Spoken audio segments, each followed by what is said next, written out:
السلام علیکم ورحمۃ اللہ. ایک مرتبہ پھر آپ کو پیارا رمضان نشریات میں خوش آمدید کہتے ہیں. سحر عامر کے ساتھ قریباً ہو چکی ہے اور علماء کرام تشریف فرمائے. ہمارے بہت ہی قابل احترام شباب اسلامی پاکستان کے سربراہ جامعہ عمار بن یاسر، اس کے سربراہ محترم جناب مفتی محمد حنیف قریشی صاحب. السلام علیکم. وعلیکم السلام. حاضر و موجود ہیں سربراہ شیعہ علماء کونسل پاکستان زہرا اکیڈمی کے سربراہ محترم روح رواں جناب علامہ شبیر حسن میسوی صاحب. السلام علیکم. علیکم السلام ورحمۃ اللہ وبرکاتہ. اور ہمارے بہت ہی قابل احترام بہت پیارے سے مفتی نوید عباسی صاحب، جو کہ ہمارے ساتھ ہمیشہ موجود رہتے ہیں، ہر طرح سے ساتھ دیتے ہیں، ٹرانسمیشن میں بھی ہوتے ہیں، اور جہاں کہیں بھی ہمیں آپ کی ضرورت محسوس ہوتی ہے آپ سے گزارش کرتے ہیں تو تشریف لاتے ہیں. السلام علیکم مفتی صاحب. وعلیکم السلام ورحمۃ اللہ. اکابرین کی اجازت و سوالات کے سلسلے. ڈاکٹر صاحب، وہ میں شیعہ علماء کونسل کا کارکن ہوں. اچھا کوئی بات نہیں، سربراہ بھی بن جائے گی. کارکن ہی سربراہ بنتے ہیں. اب آج کارکن نہیں ہے تو سربراہ ہو جائیں گے. کارکن ہے لیکن انشاءاللہ سربراہ بھی ہو جائیں گے. تو کال موجود ہے. السلام علیکم. شیعہ علماء کونسل کے ایکچولی مرکزی رہنما ہے. جی ہاں، جی سوال. ہیلو، السلام علیکم. وعلیکم السلام. عامر بھائی، مجھے آپ سے سوال یہ کرنا تھا کہ میری اسٹیپ مدر ہے، ان کا انتقال ہو گیا. جی. اچھا، وہ اپنے ساتھ ایک 9 سال کا بیٹا لے کر آئی تھی. لے کر آئی تھی مراد اب جہاں سے شادی ان کی ختم ہوئی تھی وہاں سے آئی تھی. جی. وہاں پہلے شوہر سے ان کے 4 بچے ہیں. اچھا، وہ اپنے شوہر وہاں سے جو بیٹا لے کر آئی تھی نا 9 سال کا، ہاں، تو اب وہ جو میری اسٹیپ مدر ہیں ان کا انتقال ہو گیا. تو مجھے یہ پوچھنا ہے کہ وہ جو ہماری اسٹیپ مدر ہیں کہ ان کا کوئی حق بنتا ہے؟ نہیں پہلے تو بتایا جو 9 سال کا بیٹا لائی تھی وہ 9 سال کا ہی رہا یا بڑا بھی ہوا کچھ؟ ہاں، 38 سال کا ہے وہ. بتاؤ اب 9 سال میں آپ نے یعنی وہ لے کے آئی تو 9 سال تک ہی رہا. پانی وانی ڈالا، بڑا نہیں ہوا، کیا ہوا؟ ہاں، میں تو صرف پودا سمجھ رہا ہوں ایلو ویرا کا جو بڑا ہی نہیں رہا، ایک جگہ پہ کھڑا ہوا ہے. تو 38 سال کا ہو گیا وہ. جی. اب کیا کرنا ہے 38 سال کے بیٹے؟ یہ پوچھنا ہے کہ اس کی ہم نے جیسے پوچھا تو مفتی صاحب کہہ رہے ہیں کہ بھائی جو بیوہ کا حق ہے نا وہ ان کے بیٹے کو دیا جائے گا. اچھا، بالکل صحیح، ٹھیک ہے، پوچھ لیتے. جی مفتی صاحب، بیوہ کا ان کی اسٹیپ مدر، ان کی سوتیلی ماں. ایک تو ہمارے اسلام میں سوتیلی لفظ پتہ نہیں کہاں سے ہے تو نہیں، ہم نے پڑھا تو کہیں بھی نہیں ہے سوتیلی. وہ خیر پہ چلے، انڈیا میں رہنے کی وجہ سے ایسا ہوا. سوتیلی ماں آ گئی. اب وہ اپنے ساتھ 9 سال کا بچہ لائی تھی، اب انتقال کر چکی، وہ 38 سال کا بچہ ہو گیا. اب ماں کا جو حصہ، ظاہر والد کا انتقال ہو گیا تو ماں کا حصہ کہہ رہے ہیں کہ ماں کو نہیں ملے گا بلکہ وہ بیٹے کو دیا جائے گا. دیکھیں، اس میں جو ان کے پہلی بات یہ ہے کہ وراثت اور طلاق کے جو مسائل ہیں وہ اس طرح ایک شارٹ کویسچن کرنے سے حل نہیں ہوتے ہیں. آپ ایک جنرل سے جواب تو دے سکتے ہیں لیکن تو بالکل ان کا اس محترمہ جو فوت ہو چکی ہیں ان کا جو بیٹا ہے وراثت میں اس کا حصہ ہے. بالکل ٹھیک. ویسے تو ان کا شوہر ہے یا باقی رشتہ دار وہ اس کے سامنے رکھ کر پھر بتایا جائے، لیکن بیٹے کا حصہ ہے. آپ کالر موجود ہے؟ ڈراپ ہو گئی. آپ جب تک آپ جی بتائیے. آپ کی ابتدائی گفتگو میں جی ایک نقطہ آیا ہے کہ ہم ہندوستان سے چیزیں لے کر آئے، لے کے آ گئے. اس پر ایک گفتگو کر رہے ہیں. کون سی چیزیں ہیں جو ہم ہندوستان سے ہندو کلچر کی لے کر آ گئے ہیں اور اس کے بارے میں ہمیں سوچنا ہوگا. خاص کر ہماری شادیوں میں بہت سی رسومات ایسی ہیں 90% رسومات کہ جس کا اسلام سے کوئی تعلق نہیں. اور اگر علماء عارضی مصحف دیکھنا چہرہ، دودھ میں کرنا، پتہ نہیں کیا کیا، آدمی شادی نہیں ہو جاتی، مصیبت مایوں میں بیٹھ جاتے ہیں تو محرم سے بھی ملاقات نہیں ہوتی ہے. تو ان چیزوں کی ہوتی صبح فجر ہو جاتی ہے سر. ہاں، تو اس میں پھر بہت سے عناوین آ جاتے ہیں. اس لیے ہمیں اپنے اسلامک کلچر کو ڈیولپ کرنا چاہیے. مشرقی کلچر اپنی جگہ پر ہے، اس کا انکار نہیں ہے، لیکن جو ہم ہندوؤں کے کلچر کو لے کر ابھی بھی اپنے ذہنوں میں بیٹھے ہوئے سوتیلی ماں، دوسری شادی، تیسری شادی. ہاں، تیسری میں رک جاتا ہوں میں. جی، اگر آپ ارادہ کریں تو آگے بھی بڑھ سکتے، لیکن اس کو کسی طرح سے اس بت کو توڑنا ہوگا کہ ہم اپنے کلچر سے دیکھیں، ہندوستانی کلچر ایک چیز ہے، ہندو کلچر ایک اور چیز ہے. ہمیں ہندو کلچر کی چیزیں دیکھ کر، سوچ کر، سمجھ کر نکالنی ہوگی. اور میں سمجھتا ہوں کہ ہمارے ہاں اس کلچر کی بہت سی چیزیں ہیں جس کے بولنے کی میں جرات نہیں کر سکتا ہوں، لیکن اتنا تو کہہ سکتا ہوں کہ غور تو کریں، سوچیں ایک مثال دیتا ہوں جس کو لوگ رد کر دیتے ہیں. یہ اگربتی کا اصل فارمولا کیا تھا؟ ہمارے ماموں مرحوم اللہ تعالیٰ تمام مرحومین کو جنت نصیب کرے اگربتی کا کام کرتے تھے ہندوستان میں تقسیم سے پہلے. اگربتی انہوں نے بتایا کہ کیونکہ گاؤں ماتا ان کی مقدس تھی اس کا گوبر لیتے تھے, اس میں خوشبو ڈالتے تھے اور اس میں لکڑی پر لگاتے تھے, وہ جا کے اپنے بتوں پر لگاتے تھے. اب تو میٹرو ملن اگربتی ہے, اب تو کیمیکل والی ہو گئی ہے اس وجہ سے گاؤں, ورنہ اب بھی کچھ عرصے تک جب تک میٹرو ملن اور دوسروں والوں نے نہیں کیا تھا یہ وہی گوبر کا سلسلہ چلتا تھا. اب تو ملن کے کمرے میں لگائی جاتی ہے اگربتی. ہاں, اور ہم ایسی ایسی جگہوں پہ لے جاتے تھے تو ہمیں تھوڑا سا اپنے طریقے کا. یہ بات بڑی زبردست ہے کہ ہندوؤں کا کلچر, ہندوؤں کو مبارک, ہماری ہندو کمیونٹی جو پاکستان میں ہے وہ بالکل اس کو استعمال کرے, اختیار کرے. ہم ہندو کمیونٹی سے محبت کرتے, پیار کرتے, لیکن ہندوؤں کو بھی اچھا نہیں لگے گا ان کی کوئی چیز ہمیں اڈاپٹ کر لیں, اور ہمیں بھی اچھا نہیں لگے گا ہم ان کی چیز اڈاپٹ کریں. اس طرح اگر ہم کریں تو یہ بڑا اچھا ہو. دیکھیے دھرم بھرشٹ ہو جاتا ہے اگر آپ جو ہے وہ کسی کا مذہبی کلچر دھرم بھرشٹ ہوتا ہے, برہمن کا تو دھرم بھرشٹ ہو جاتا ہے. اگر اس کے رسوئی گھر میں مسلمان داخل ہو جائے تو مسلمان کا بھی دھرم بھرشٹ ہو جاتا ہے اس کے رسوئی گھر میں, یعنی باورچی خانے میں. تو یہ تو دونوں مذاہب الگ الگ ہیں. پاکستان میں رہتے ہندو بہت محبت سے رہے, پیار سے رہے, ہم ان کے ساتھ پیار محبت کریں. لیکن آپ نے یہ صحیح فرمایا, آپ بھی یہ کہیں گے کلچر اپنا الگ الگ رکھیں. دیکھیں جہاں تک ڈاکٹر صاحب بعض چیزیں ایسی ہیں جن کا تعلق ہے احکام الہیہ کے ساتھ, یعنی جس میں فرائض ہیں, واجبات ہیں, محرمات ہیں یا مکروہات ہیں, اس کے بعد پھر آگے آ جاتا ہے سنت ہے, مستحبات ہیں. اس کے علاوہ کچھ چیزیں ایسی ہیں جو مباحات شرعی ہیں. مباح اس چیز کو کہتے ہیں کہ جس کے کرنا یا نہ کرنا برابر ہے, یعنی اگر آپ خاموش ہے جس پر شریعت اس پر پکڑتی نہیں ہے, اگر اس کے اندر کوئی اور چیز کسی اور وجہ سے اس کے اندر کوئی خرابی نہ آتی ہو. جیسے رمضان ٹرانسمیشن ہے اس کا دین میں کہیں ذکر نہیں ہے. جی, یہ تو ایک دینی میسج دینے کا ایک طریقہ کار ہے. اب اس میں جو وہ رسوم جو کہ ہندو مذہب کی جس کو کہتے ہیں کہ علامات ہیں, ہولی, دیوالی, رنگ پھینکنا, وہ گڑولی سی وہ ہندوؤں کے آگے, ایسا کرنا تو کفر کی حد تک بندے کو لے جاتا ہے, مسلمان کو. یہ بڑی عام بات ہے, اور اس کے لیے سیاسی اور غیر سیاسی سب ایک جیسے ہیں. یعنی یہ نہیں ہے کہ آپ اگر کوئی وزیر ہیں, مشیر ہیں, تو کسی کی مذہب کے ادھر آپ جاتے ہیں تو آپ ان کے ساتھ وہی کام شروع کر دیں. بھائی ایک حد تک آپ وہاں جائیں. یہ ہوتا ہے جیسے کہ میں آپ کو بتاؤں, کبھی ہولی دیوالی کا تہوار ہو, ہم نے ایک ٹویٹر پیغام کے ذریعے بھائی پاکستان میں بسنے والی ہندو کمیونٹی کو ان کی ہولی مبارک. اب اس میں رہ گیا کہ جس طرح آج ہمارے مسلمانوں نے شروع کر دیا ایک دوسرے پہ رنگ پھینکنا, اور اسی طرح جناب وہ ان کی جا کر وہ بتوں کو کیا بولتے ہیں اس کو, وہ آرتی اتاریے. یہ سب چیزیں یہ اس کے بہت سخت احکامات ہیں, یہ درجے کفر تک لے جانے والی ہیں. اور ان کے ایک آپ کی بات ختم کرنا معذرت چاہتا ہوں, ہم لوگ ایک دوسرے پہ سیاہی پھینکتے ہیں, اس سے اچھا ہے کہ لال رنگ کا رنگ پھینک دیں, براؤن پھینک دیں, سیاہی پھینک دیں سے ہم باز آتے ہیں.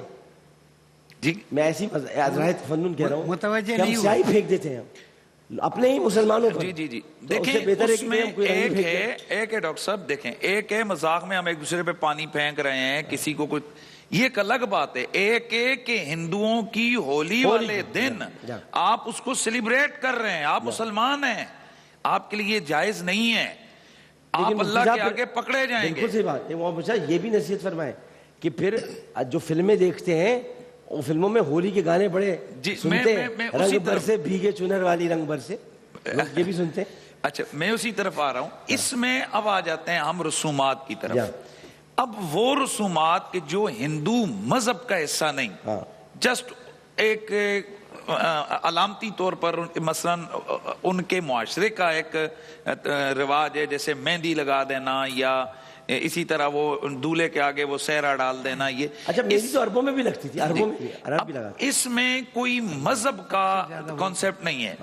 تو اس میں اگر تو آپ ایسی حرکت کرتے ہیں جس کی وجہ سے ایک فضول میں رقم آپ کی ضائع ہو رہی ہے, یا جس کے اندر مرد اور عورت کا اختلاط ہو رہا ہے, ان چیزوں کی بنا پر دوسرا جو ہمارا حکم ہے شرعی اس سے یہ چیزیں منع ہو جائیں گی. مگر یہ دیکھیں یہ گانا تو شروع سے چلتا آ رہا ہے, ابھی شادیوں میں بھی چلتا ہے, مکھڑے پہ زیرا ڈالے آ جاوانے, نہیں ویسے میں نے ابھی ہمارا چونکہ یہ جی ہمارا مذہبی وہ چیز ہے, رمضان شریف ہے. میں عرض کر رہا ہوں کہ ہمیں مذاہب میں کوئی, ہم وہ نہیں کہہ رہے ہیں کہ یہ مذہب کو, بالکل صحیح, ہم یہ کہہ رہے ہیں کہ وہ کلچر جو وہاں سے ہم لے کر آئیں اور ہمارا ذہن ابھی بھی اس ہندوانہ فکر اور سوچ کا ہے. جیسے آپ کی دوسری شادی کی بات آئی تو جناب ارے بھائی ڈاکٹر صاحب نے دوسری شادی کر دی, ایک طوفان مچ گیا تھا. کئی بات آئی تو میں نے کہا کہ اچھا زنا تو نہیں کیا, لیکن یہ زنا نہیں کیا. میں نے کہا نکاح پر تم آ کے کہہ رہے ہو ایسا کہا ہے, اس طرح سے باتیں کہی ہیں مجھ کو. تو یہ ان ذہنیتوں کو صاف کرنا ہمارے لیے بہت ضروری ہے. اور دوسرا ہے کہ تشابہ بکفار جو ہے اس کو شریعت نے بالکل پسند, تشبہ تو ہے ہی نہیں, بالکل نہیں, اس لیے ہمیں احتیاط کرنی چاہیے اور ایک اچھا مسلمان بن کر. اس میں ایک چھوٹی سی بات, گفتگو اچھی ہوئی, ایک بات ضرور کرنا چاہوں گا, اب وہ یہ کہ ہندو کمیونٹی اس کو, ان باتوں کو اپنے دل پہ نہ لے. ہندو کمیونٹی ہمارے پاکستان کی بہت پیاری کمیونٹی, یہ ان کے لیے ہے, وہ اپنا کریں جو کرتا ہے. ہم مسلمانوں کو سمجھا رہے ہیں, وہ جو بیٹھ کر آپ کی اچھی چیزیں, جو آپ کی اچھی چیزیں وہ لے لیتے ہیں, پھر اس کی وجہ سے ہمیں پرابلمز ہوتی ہیں. تو آپ اپنا یہاں پر بالکل آزاد ہیں. پاکستان کے اندر ہندو کمیونٹی اپنی رسومات کی ادائیگی میں, اپنی عبادت گاہوں میں جانے کے لیے, اپنے مندروں میں جانے کے لیے آزاد ہے, کوئی اس پر پابندی نہیں. ہم مسلمانوں کی بات کر رہے ہیں, انہیں اختیار نہیں کر رہے ہیں. بالکل. ایک سوال اور لیتے ہیں. السلام علیکم. وعلیکم السلام جناب. ڈاکٹر صاحب قبلہ, میں قاری عبدالستار عرض کر رہا ہوں ڈھیرکی سے. جی ہاں سمجھ گیا. سفیر مواخات ڈاکٹر عامر لیاقت حسین اور علماء ذی وقار کی اس خوبصورت کہکشاں کو, گلدستے کو ہمارا محبت اور عقیدت برا سلام قبول ہو. ڈاکٹر صاحب یہ بہت پیارے مفتی صاحب ہیں, انہوں نے کہا بھی تھا, بلکہ آپ سب کے لیے کہا تھا کہ معراج کی ٹرانسمیشن رکھنا چاہتے تھے کہ ہم سب وہاں جائیں, تو پھر ہم جا نہیں سکے. جی مفتی صاحب. جی ڈاکٹر صاحب قبلہ عرض یہ ہے کہ یہاں مخیر حضرات سحری اور افطاری کا دسترخوان سجاتے ہیں, جی, تو ان پر کچھ غیر مسلم حضرات بھی آ کر بیٹھ جاتے ہیں. تو ہم نے دیکھا ہے ڈاکٹر صاحب کہ ہمارے مسلمان بھائیوں کے, چند مسلمان بھائیوں کے چہرے پہ ناپسندیدگی کے آثار نمایاں ہوتے ہیں, سیاہ پڑ جاتے ہیں.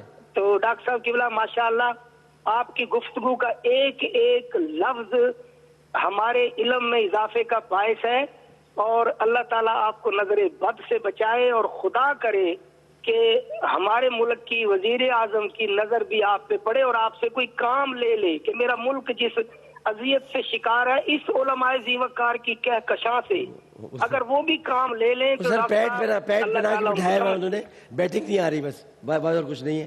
ہمارے کھلاڑی بہت اچھا کھیل رہے ہیں, آؤٹ ہی نہیں ہو رہا, کوئی آؤٹ ہوگا تو جگہ ملے گی. اب میں یہ ایک بات اور زبردست بات انہوں نے کی, وہ میں بتا دوں, وہ یہ کہ ڈھیرکی میں کچھ ایسی صورتحال ہے کہ وہاں ہندو مسلمان بہت زیادہ ہیں, بڑی تعداد میں, تو وہ اس لیے بھی پوچھ رہے ہیں کہ چونکہ وہاں دسترخوان بچتا ہے تو کوئی نتھو رام آ جائے یا کوئی رام لال آ جائے, وہ بھی آ کر بیٹھ جائے, تو کیا حرج تو نہیں ہے کوئی ساتھ بیٹھے؟ دیکھیں یہ ایک شرعی جو مسائل ہوتے ہیں اس میں بہت احتیاط کی ضرورت ہے. وہ جنہوں نے دسترخوان زکوٰۃ کا سجایا ہوا ہے, سوری سحری یا افطاری کا, سوال یہ ہے کہ وہ جو کھانا کھلا رہے ہیں وہ کون سی رقم سے کھلا رہے ہیں. اچھا ٹھیک, اگر تو وہ مکس رقم ہے, یعنی اس میں زکوٰۃ بھی ہے یا دوسرے صدقات جو واجبہ ہیں وہ بھی ہیں, تو پھر چونکہ زکوٰۃ کی ادائیگی کے لیے مسٹ ہے کہ وہ مسلمان ہو. تو اب چونکہ وہ جو سحری اور افطاری پکانے والے ہیں وہ اس بات کے ضامن ہیں کہ وہ جنہوں نے ان کے حوالے زکوٰۃ کی ہے وہ اس کو صحیح مصرف پہ لگائیں. تو پھر وہ یہ بھی کر سکتے کہ زکوٰۃ کا الگ لگا لیں, ایک الگ لگا. جی میں اس کو پورا کر دیتا ہوں. اگر تو یہ ہے تو پھر ہندو یا کوئی بھی مذہب والا, وہ چونکہ یہ ایک عبادت میں ہے اور عبادت اللہ کے لیے, اور اس کے جو احکامات ہیں اس میں کوئی کمی بیشی نہیں کر سکتا. ہمیں قرآن و سنت نے جو سمجھایا اس کے مطابق غیر مسلم پہ زکوٰۃ نہیں لگتی, لہذا وہ نہیں کھا سکتا. اور اگر ویسے ہی لوگ اللہ کی رضا کے لیے کھلا رہے ہیں تو پھر وہاں تو ہمارے اسلام میں تو یہاں تک کہا گیا ہے کہ آپ چڑیا اور پتنگے, حتیٰ کہ آپ نے وہ جو فصل اگائی ہے یا درخت لگائے ہیں جن کے ساتھ کوئی پھل وغیرہ لگتے ہیں اس کو ویسے ہی چڑیاں چگ کے چلی جاتی ہیں, وہ بھی آپ کے اجر کا باعث بنتا ہے. تو چیز ہے کہ آپ کسی مسلمان, دیکھیں ہمارے تو نبی پاک نے ہمیں یہ تعلیمات دی ہیں کہ کتے کے بچے کو پانی پلانے والے کو اللہ تعالیٰ نے بخش دیا. تو انسان, مذہب دیکھیں اپنی جگہ ہے, لیکن انسانیت سب سے زیادہ ہمارے اسلام نے سکھائی ہے.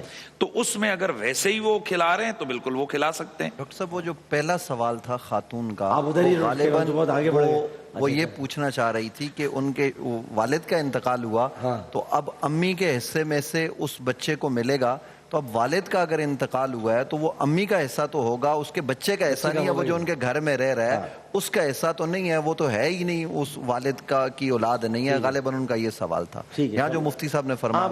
بالکل. اچھا آپ سے اگر میں یہ پوچھوں تو آپ فوری طور پر ایک نکتہ لاتے ہیں جو بڑا اچھا, مجھے تو اچھا لگتا ہے, تالیف قلب, کہ تالیف قلب کے لیے اگر ہم یہ کریں تو وہ ذرا بیان فرما دیں. دیکھیں ہمارے ہاں زکوٰۃ کے استعمالات میں سے ایک استعمال یہ ہے کہ اگر کوئی مؤلفۃ القلوب ہے کہ اس کے دل میں اسلام کی محبت بڑھے گی یا اسلام سے نفرت کم ہوگی, ایک عنوان ہے, تو اسے پھر زکوٰۃ اس حد تک دی جائے کہ جس حد تک اسے اسلام سے مانوس کیا جا سکے یا اسلام سے اس کی نفرت کم کی جا سکے.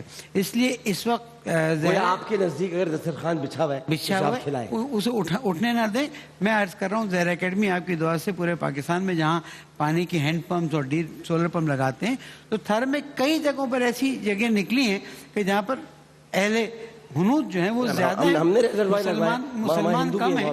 تو جو ہمارے ڈونرز ہیں ہم ان سے پوچھ لیتے ہیں کہ جناب یہاں پر آپ کی ڈونیشن ہم استعمال کر سکتے ہیں, ایسا انہوں نے کہا نہیں, ایسا میرے صاحب اللہ کی کوئی بھی مخلوق وہاں سے پانی پیے اس کو آپ پانی پلائیں. پانی کا مسئلہ ہے, اور پانی کا مسئلہ تو پھر آپ کے لیے تو پانی کا مسئلہ بہت اہم ہے, ہم سب کے لیے, آپ کے لیے ہونا چاہیے. ایک یہ ان کو پانی کا مسئلہ اور میرے لیے پانی کا مسئلہ اور آپ کے لیے پانی تو تھا سب کچھ. پانی تو بند کیا تھا شیعہ نے, پانی تو کھولنا ہے سب کے لیے. آج ایک کالر اور موجود ہے. السلام علیکم. وعلیکم السلام ڈاکٹر صاحب, کیا حال ہے آپ کے؟ الحمدللہ جناب, اللہ کا بڑا کرم. سر میرا نام ڈاکٹر سید زہیب ہے. I did my P H D from United Kingdom last. اچھا ماشاءاللہ ماشاءاللہ. میری آپ سے لنڈن میں ملاقات ہوئی تھی سر 2017 میں. اب بالکل ہوئی ہوگی 2017 میں. سر 2009 کے بعد تو میں جا ہی نہیں سکا لندن.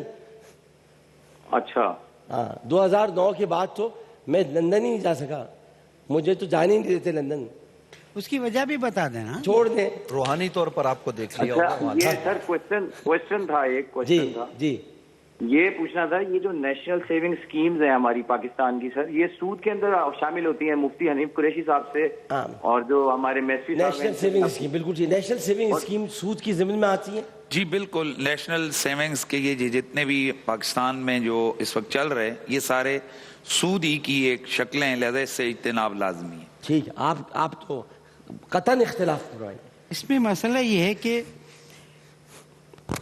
یہ جو حکومت دے رہی ہے یہ سود کے زمرے میں دے رہی ہے, اس کے پاس فائدہ آ رہا ہے اس کو وہ واپس کر رہی ہے, یہ مسعود کے زمرے میں اس کو ہمیں دیکھنا پڑے گا.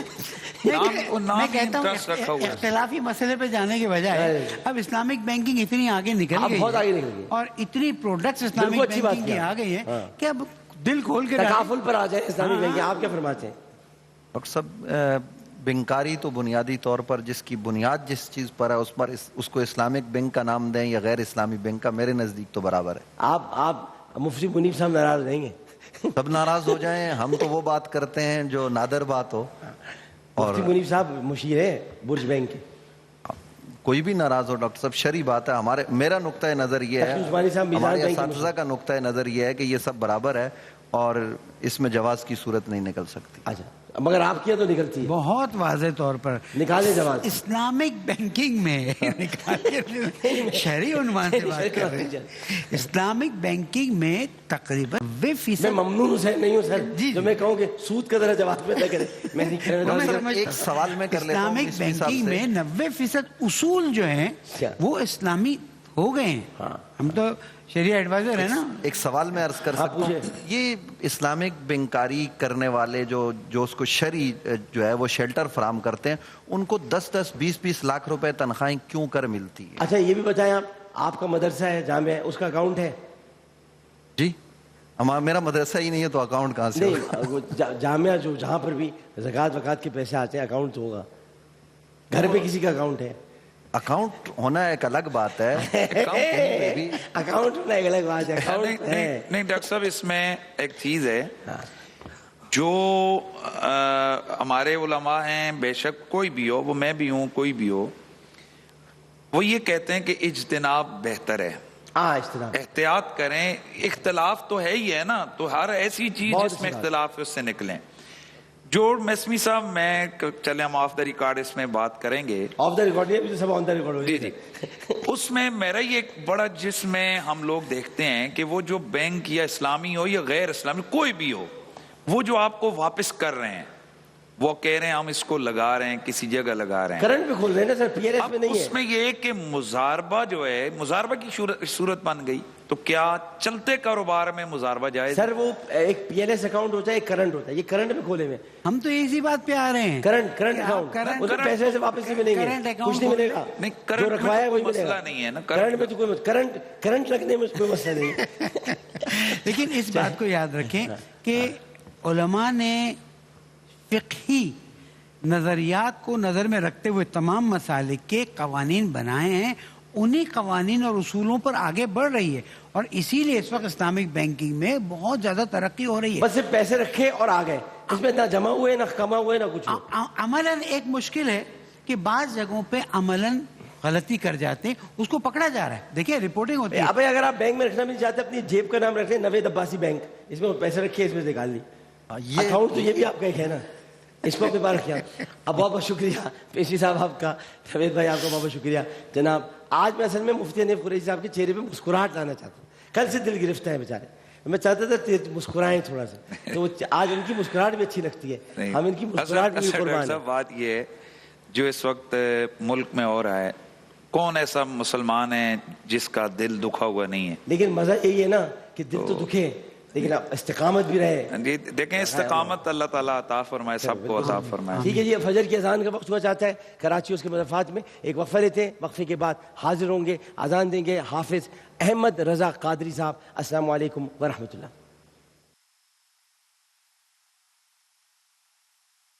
اللہ کے پیاروں ہے روزہ داروں، آئی ہے یہ نظام، رحمتوں کے دروازے کھل گئے کہتا قرآن ہے، یہ پیارا رمضان ہے.